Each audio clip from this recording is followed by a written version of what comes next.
Well, hello and welcome to today's video, which is the first one of two. Originally going to be one big video, but it gets a little bit longer and I thought I'd just break it up into two parts. What started this particular project was I had a bit of vinyl roll flooring that had pulled away with age from two of the places near the garage door and at a transition between the hardwood and the vinyl flooring. And I have been way overdue doing this project, but because the flooring goes also into the laundry room, that's just a big job, tearing everything out and doing it all. And of course, if you're going to replace the flooring, now is a good time rather than later to paint the ceiling, change anything, fixtures, any of the stuff, shelving, freshen that stuff up, and just go from the top down. And so being a laundry room, there's just so much in there. I don't know how your laundry room looks, but mine is cram-packed full of conveniences and storage and whatnot. It's got a freezer and two appliances in there, the washer and the dryer, and it just takes a while to do that. So I was a little bit procrastinating getting this flooring fixed. And finally, for content for you people, I decided to put some floor down. Now this is on the heels of doing the upstairs where a commercial kitchen is going in. I'm waiting on cabinets and appliances, waiting on doing that sort of stuff to see kind of how the market does in investments.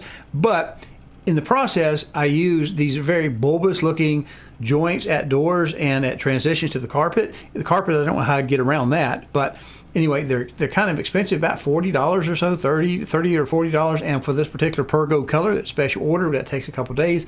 And anyway, I did the upstairs. It turned out nice, I thought, but I don't really like all those little joints. And so I came up with something a little bit different. And that's what this first video is about how I did that.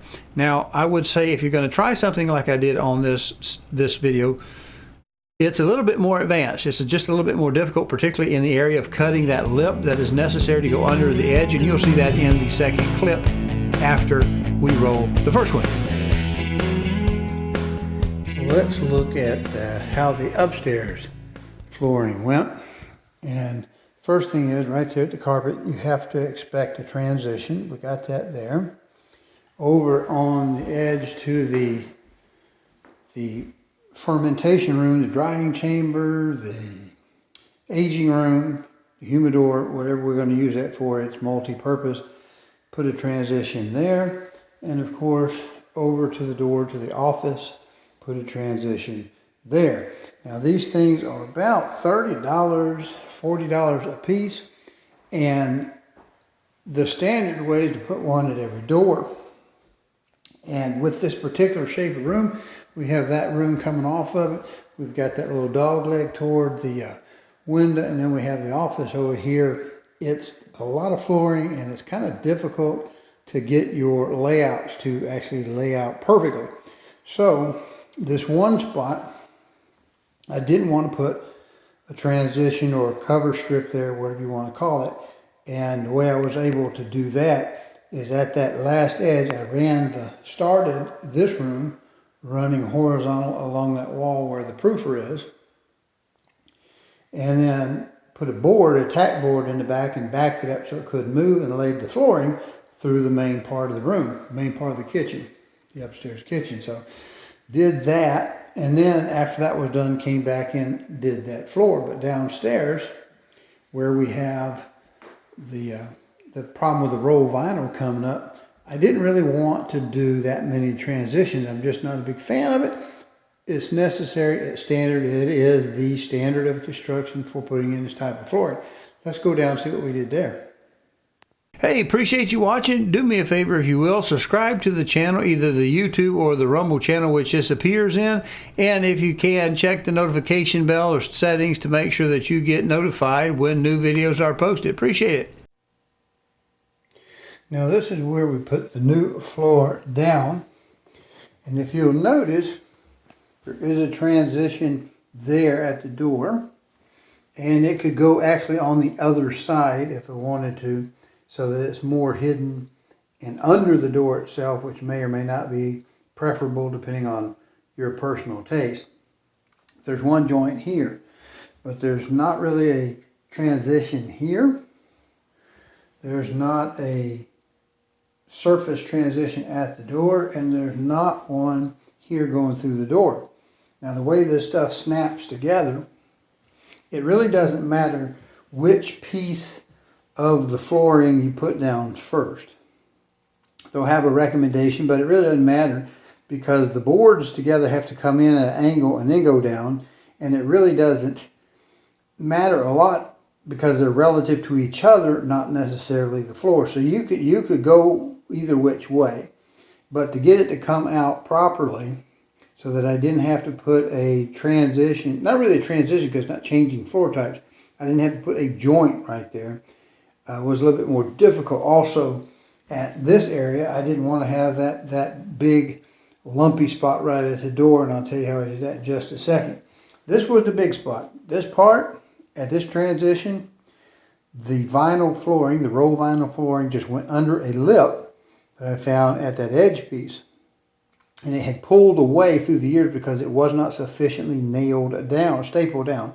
It was only stapled a few places, and of course, the vinyl tightens up with age, and it just pulled out, and there was an ugly spot there. I'll show you a picture here in just a second.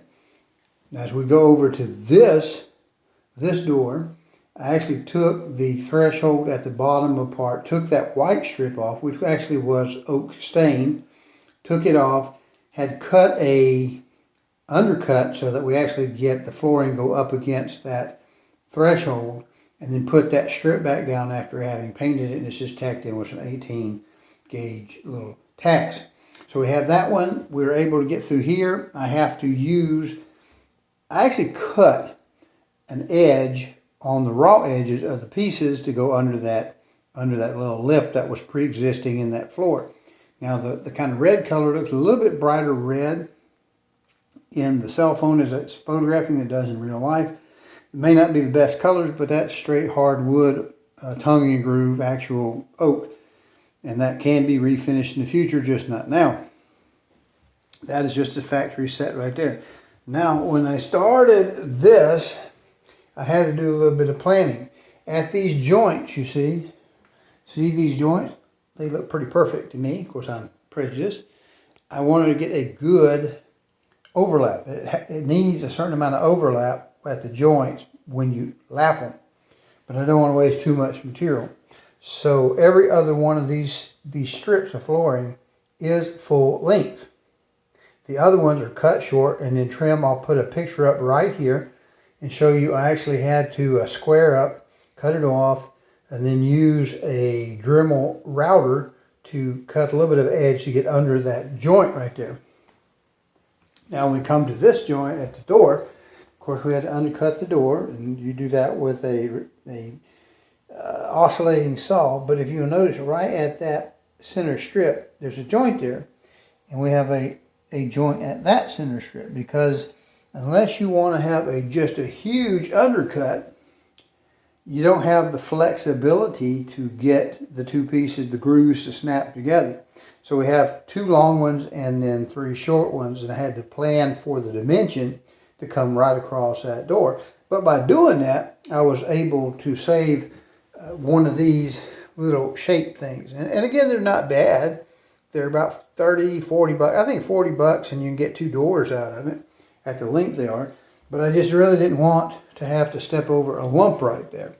So this is how I turned this out. I don't know what your opinion is. Please comment and tell me what you think about that. So what do you think? I hope I haven't taken up too much of your time, but what do you think? On the upstairs, because it's such a large area, and at each one of those 3 doors, it just was easier to use the transition molding. They're actually a joint or whatever, but they do work for carpeting, tile, whatever, different heights, different layers of stuff. They're not that expensive. They are fairly expensive overall because they are 40 bucks or so a piece, and you can get 2 doors out of them, but they're special ordered in this particular color. So what do you think? Do you like the upstairs with the little humps in them, or do you prefer the humpless or the smooth flooring around the doors? The smooth flooring around the doors is a bit advanced for most people because you do have to have a little bit of tools, and to do that edge, cut that raw edge to go under the lip that was existing in the hardwood flooring where the vinyl was, that to cut that little piece of a lip was a little bit of an effort to do that. So it's not a basic thing, but it gives you an idea if you're a little bit more handy than just starting out. But if you're just starting out, what do you think? Just leave a comment. Appreciate you.